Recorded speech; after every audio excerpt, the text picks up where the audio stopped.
napakahirap kumampanya na walang kandidato.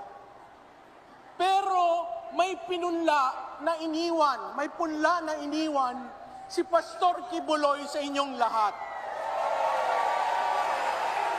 Ang hindi natin makikita isang tao, pero equivalent yun ng napakaraming tao na sumusuporta at nagmamahal sa kanya. Kayo po ang una sa kampanyang ito na nakagawa ng nationwide kick-off. At tumataas ang balahibo ko pag tinitingnan ko kasi wala silang kandidato. Hindi nila kasama si Pastor Kibuloy. Pero nagawa niyo mag-nationwide.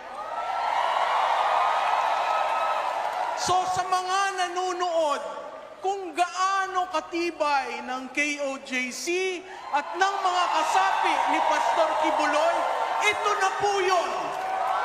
Nakikita niyo kung gaano silang kalakas. At nararamdaman ng buong Pilipinas na pinaglalaban natin ang kausa ni Pastor Kibuloy. Alam